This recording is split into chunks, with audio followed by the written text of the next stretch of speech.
Reminder, this is not really an official video because I'm just doing the ones that like mainly have been coming up, and I just wanted to address this because I've been getting a lot of the same questions. Okay, first question was this a school program, or like how did we learn?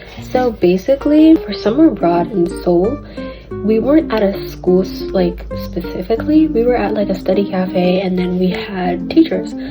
So for me, I was in level 1 Korean, and this also answers another question, which was like, was it necessary that we already knew Korean, or can we just go and learn it there? So yes, you do not have to know Korean to do this program, and so they will teach you. So back to the first question, we were at a study cafe and we'd have teachers. So there's 2 level 0 classes, 1 level 1 and 1 level 2. Level 0 is like you're learning basic alphabet, numbers, all that. Level 1 is like, you know Korean, like you know how to do basic introductions, you start there. And then level 2 is like advanced. I wouldn't really know much because I wasn't in level 2. However, just know that there are programs such as like Spain language programs, so Spanish and like French, and of course there's more where you have to have already 1 year down learned to be able to be in that program. So I would be able to go to Spain because I already have 1 year of Spanish as a freshman, so I would have been able to go this year. But if you didn't learn like at all like with a teacher, then you wouldn't be able to do any Spanish like language programs. Okay, next question was, I scared to go alone, and how did I overcome? I wasn't necessarily afraid. Like, I don't know how to explain it. Like, I wasn't nervous. Well, I was nervous, but like I wasn't afraid to be alone. This is of course a new experience for me, but it was actually really fun. Being scared is a natural reaction that humans have to being in a new environment with new people, in an environment where you won't understand the language, but that's also the thrill of it because you can learn from this, and it is such a good experience.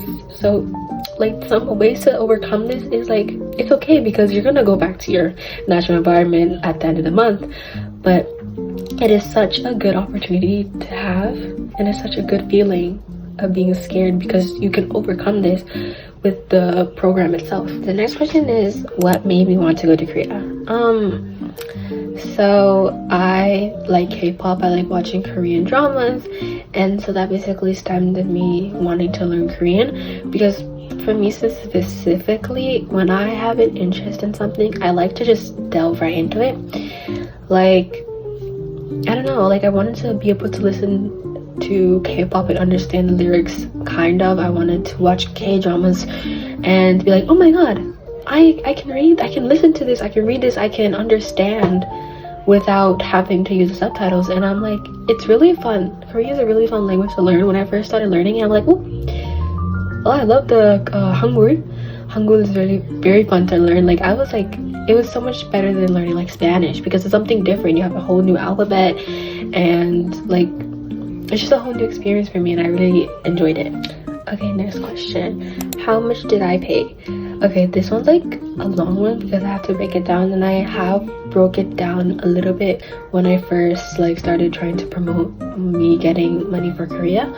So the initial cost was 6,950, I believe, and CIEE gives you an option. You can either apply for a scholarship or you can just pay in full. So there are 2 scholarships where you can apply for. There is the Global Navigator Scholarship, which is basically financial help plus academic merit, and then there's another scholarship which is just academic merit. The difference is that financial help gives you $500 to 100% off your tuition, and then the academic merit only gives you $500 because you just want to be acknowledged for your academics, so they're going to give you $500 and you could just pay the rest in full. For me, I applied for the Global Navigator Scholarship, which is the financial help, and so my mom helped me set that up. And for that scholarship, you have to write 3 paragraphs or 3 essays for 3 given prompts that they have given you for it, and then you have to turn in your report card and then your tax return for the financial help. So with that, I got $2,700 in scholarship rewards, plus $200 because I used a referral link, which you could use mine and get $200 off on your application too. You should. So with that scholarship money, my parents was able to only pay $4,000 for the tuition. For CIEE, you have to pay a $1,000 acceptance fee when you do get accepted, and they tell you how much you have to pay. However, the scholarship doesn't pay for your flight, so you have to pay that yourself. So if you get a scholarship, it only pays for your tuition and not your flight cost. You have to pay that separate. So for me, my flight cost was $2,800. Almost $3,000. So basically we had to pay around like $6,800 maybe. Yeah, $6,800. So basically the same cost as the tuition because of my flight cost. But a lot of people only had to pay $1,000 for their flight because they lived in like California or just near there, because I live in New York, so I would have to fly all across USA and then the ocean, and then I get to Korea. Some people just have to fly through the ocean and they're already in Korea. Next question is, are people friendly? In Korea, as you have seen, like a lot of people have said, people in Korea mind their business. Like if something happens to you, they just keep walking, nothing. They don't really look at you. However, my friend, she had braids, and her braids were like ginger color and they were long, so like long lower back. And so people, like older people, typically would come up to her and stop her and touch her hair, saying it looks nice, it's cute, it's pretty, and all that stuff. But generally they are nice, they are friendly, they don't bother you. However, the old people, well, sometimes the older men, they think they're like better, I guess, so they want to be like more aggressive, not aggressive, but like you could tell that they don't really like, they're not that friendly. So yeah, I don't know if it's like for everyone. Like from my experience as a Black person, like I had one time where an older man was a little bit mean on the bus, but it's okay.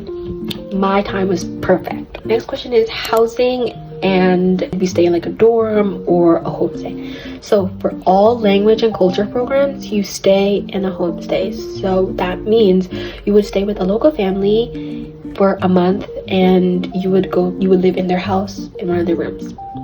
And that's exactly what me and my friend did.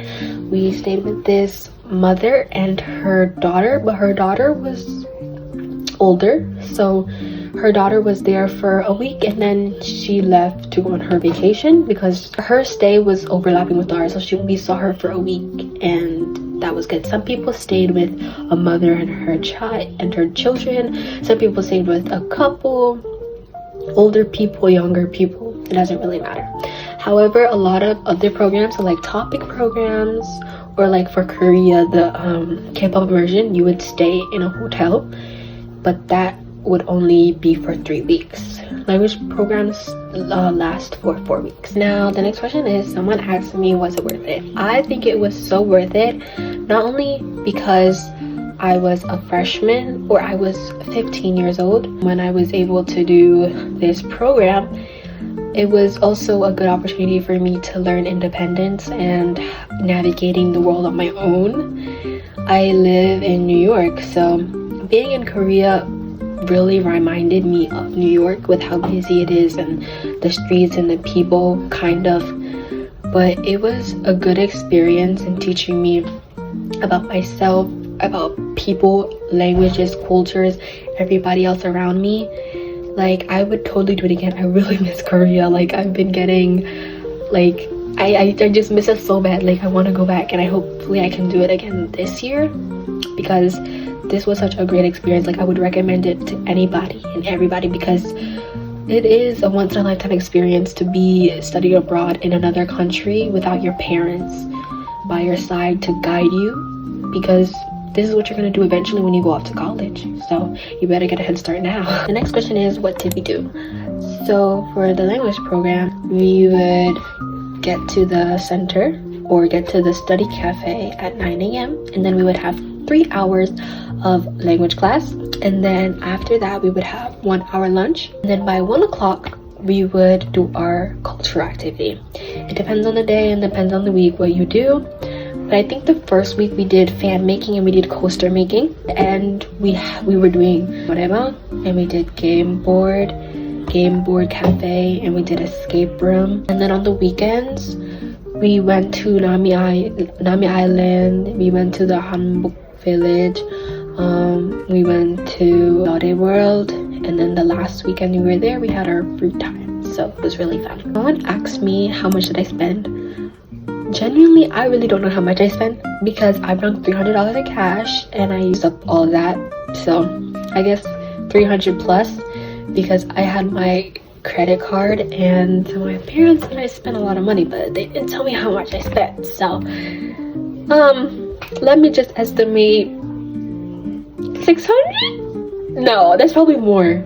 I probably spent more than 600 on my like 300 plus. I'm like, I don't know, but they're saying a lot and I don't know how much a lot is, so maybe more than $300 because you want to buy a lot of stuff. But they do give you stipends. CIEE gives you stipends every week. I don't really remember how much the first week they gave us. I think they gave us 100,000, but I don't really remember because I had some of my own Korean won, so I think I mixed it.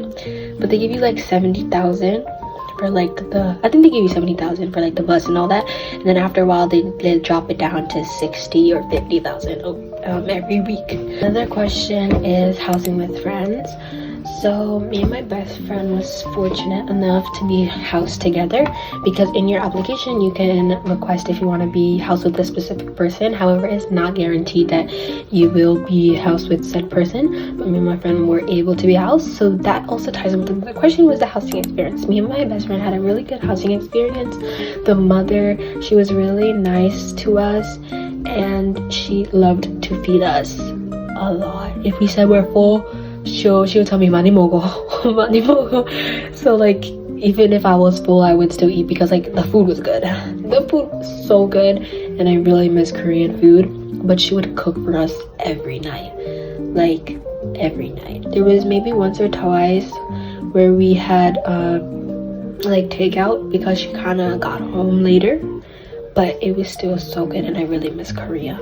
Another thing is, for our housing experience, the first week we got there, we gave our host family a gift. It was Jamaican snacks because we wanted to share our culture with them as they are sharing theirs. So they really appreciated us, and we were able to got a video of the daughter like opening all this stuff and like being like surprised and like liking all that. I have 2 more questions and then we're done for this one. So the pros and cons. The pros of going to study abroad is that you're going to learn about a new culture. You're gonna learn about yourself. You're gonna learn about like getting over your fears and being uncomfortable. You're gonna learn just everything that you would need in the world because you're away from home, you're away from your comfort zone, and that's a good thing. The cons, you might get homesick. A lot of people did get homesick. Another con would be like at the end when you have to leave all your friends that you have made, your teachers, like just there's not many cons to this. It's just your feelings basically. And then the last one is curfew. So you do have a curfew. First curfew is at 6:30 p.m. That curfew is so you can get home to your host family and have dinner with them. And then the next curfew is at 10 p.m.